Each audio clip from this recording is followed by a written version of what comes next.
आज बिल्कुल मुल्तान और गिरदोनवा इस वक्त बिल्कुल शदीद धुंध की लपेट में हैं। मुल्तान के जो शहरी इलाके हैं वहाँ पर धुंध की जो इस वक्त सूरत हाल है वो हद निगाह इस वक्त 100 मीटर तक रह गई है। और विजिबिलिटी अगर देहातों की बात की जाए तो वहाँ पर 50 या इससे भी कम मीटर जो है विजिबिलिटी वहाँ पर रह गई है। तो इसका मतलब है कि धुंध जो है वो शदीद है। सुबह से ही जो धुंध की शिद्दत है उसमें हम देख रहे हैं कि इजाफा ही हो रहा है, जबकि महकमा मौसमियात भी यही कह रहा है कि जो धुंध है वो आज और मज़ीद 1 से 2 दिन तक इसी तरह जारी रहेगी और इसकी जो इंटेंसिटी है वो बढ़ सकती है।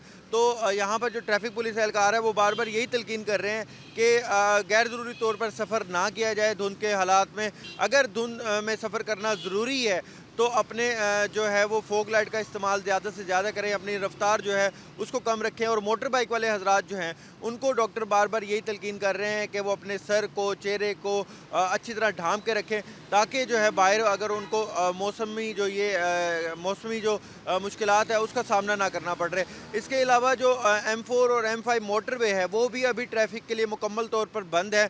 जब तक धुंध है मोटरवे हुकाम का यही कहना है कि जो ये मोटरवे है उसको मुकम्मल तौर पर M4 और M5 को बंद किया जाएगा और बंद रखा जाएगा। इसके अलावा जो डॉक्टर हजरात है वो बार बार ये तलकीन कर रहे हैं कि ये जो मौसम है खास तौर पर छोटे बच्चे जो अब आजकल निमोनिया का शिकार हो रहे हैं उनको सर्दी से बचाया जाए, उनको बाहर जो है ना वो इस मौसम में ना लेके आया जाए। अगर स्कूल छोड़ना है उनको तो अच्छी तरह उनको कवर करके उनके सर को, गले को अच्छी तरह ढांप के रखा जाए, ताकि वो भी बच्चे भी इस मौसम का शिकार ना हो सके।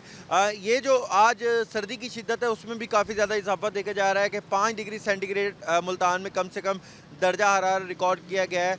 और इस वक्त महकमा मौसमियात के मुताबिक जो सर्दी की शिद्दत है उसमें भी इजाफा होगा और साथ साथ जो इस वक्त धुंध की शिद्दत है उसमें भी आने वाले दिनों में इजाफा ही होगा। जी।